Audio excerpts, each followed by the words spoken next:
Assalamualaikum warahmatullahi wabarakatuh. Saya Bowo Ramanto. Selamat datang di Awet Nom Project. Dalam video kali ini, saya akan men-sharingkan mengenai kenapa kita bisa gemuk. Oke, tapi sebelum kita membahas kenapa kita bisa gemuk, kita akan lihat dulu peta obesitas atau kegemukan dunia tahun 2013.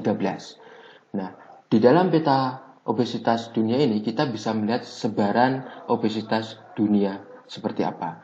Nah, kalau kita lihat sebaran tertinggi itu ada di Timur Tengah. Kemudian diikutin di Amerika, ini benua Amerika, itu sekitar 30-40% penduduknya dia mengalami obesitas. Nah, bagaimana dengan Indonesia? Indonesia sekitar 10% penduduknya dia mengalami obesitas. Itu tahun 2013. Sementara gaya hidup kita ada kecenderungan untuk mengikuti tren dunia barat dan juga dunia Timur Tengah. Nah, kemungkinan bisa jadi di tahun sekarang obesitas penduduk Indonesia itu sudah meningkat drastis. Mungkin bisa di atas 15% penduduk Indonesia mengalami obesitas. Oke, by the way, kenapa kita bisa mengalami kegemukan? Ini hal-hal yang saya rangkum kenapa kita bisa gemuk. Ada 5 penyebab kegemukan. Yang pertama adalah makanan. Makanan yang kita makan itu akan menimbulkan atau menghasilkan kalori atau energi.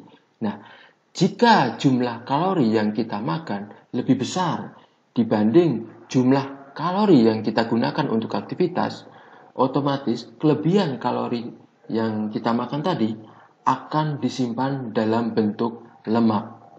Akan kita simpan dalam bentuk lemak dan biasanya akan disimpan di bawah kulit yang disebut dengan subkutan. Ya. Jadi di sini kelebihan makanan akan menimbulkan kelebihan kalori dan kelebihan kalori disimpan dalam bentuk lemak. Penyebab berikutnya yang kedua adalah stres. Stres yang terjadi di kepala kita itu akan menaikkan hormon kortisol kita. Nah, hormon kortisol naik itu akan menaikkan nafsu makan kita.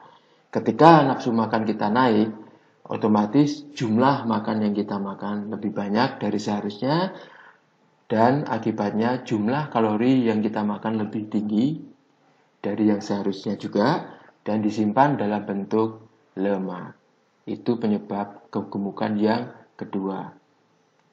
Yang ketiga adalah kurang tidur. Nah, kurang tidur itu bisa jadi karena kita lembur karena pekerjaan, bisa juga kita bergadang karena nonton bola misalnya. Nah, ketika kita bergadang, kita lembur, ada keinginan untuk ngemil, minum, ngopi lagi. Itulah yang menyebabkan jumlah makanan yang kita input, kita makan, melebihi yang seharusnya.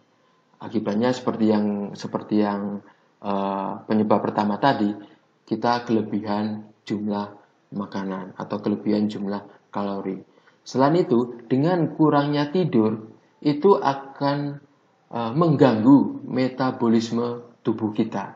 Seperti kita ketahui bahwa metabolisme tubuh kita itu akan optimal ketika kita tidur atau istirahat. Ya, ketika istirahatnya kita berkurang, otomatis metabolisme tubuh kita juga tidak akan sempurna. Dan ini akan mengganggu kinerja tubuh kita.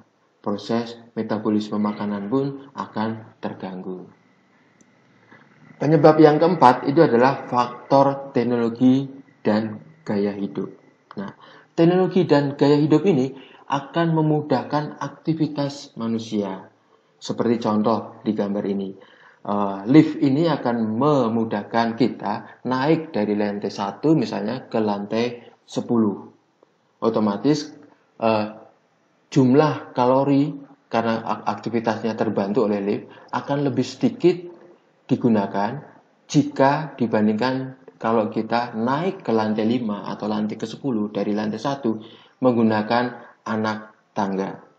Nah, karena aktivitas kita berkurang, otomatis kalori yang kita bakar itu lebih sedikit dibanding kalori yang kita input. Ini akan menyebabkan ketidakseimbangan jumlah kalori yang kita makan dan kita keluarkan. Otomatis ketidakseimbangan tadi akan kita simpan dalam bentuk lemak dan kita akan menjadi gemuk. Faktor yang kelima adalah faktor genetika atau turunan. Kita sering melihat ada orang yang makannya sedikit, tapi dia cepat gemuk. Ada orang yang makannya banyak, tapi tetap kurus. Nah, ternyata ini salah satu faktornya adalah faktor genetika. Nah, apakah dengan faktor genetika ini bisa dirubah? Orang yang sudah bawaannya gemuk terus, apakah bisa dirubah? Kalau genetikanya sendiri itu tidak bisa dirubah, tapi ekspresi genetikanya itu bisa dirubah. Ilmu pengetahuan sekarang trennya meneliti mengenai ekspresi genetika, dan nanti kita akan bahas lebih lanjut mengenai ekspresi genetika ini. Ini adalah faktor yang kelima.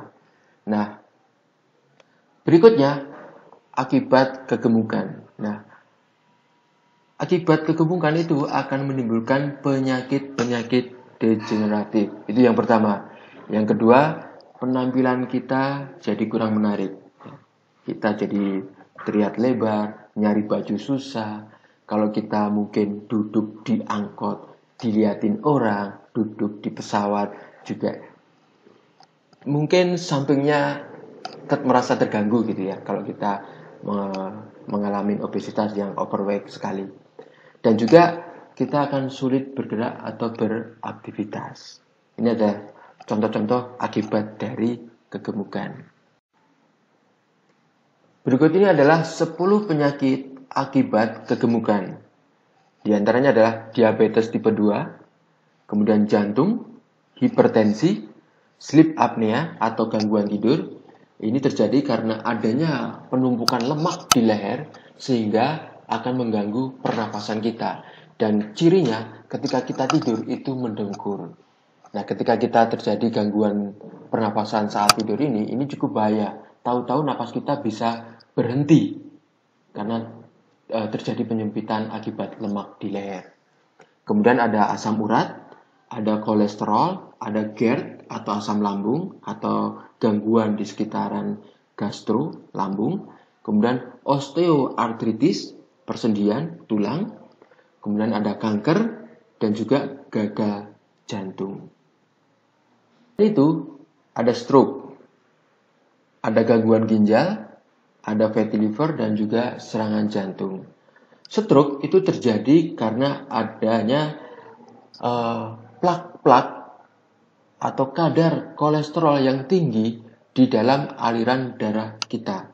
Ketika plak itu menyumbat aliran darah kita, itu akan terjadi stroke jika terjadi sumbatannya di otak. Tapi kalau sumbatannya terjadi di jantung, akan terjadi serangan jantung. Nah, ini adalah contoh-contoh penyakit akibat dari kegemukan.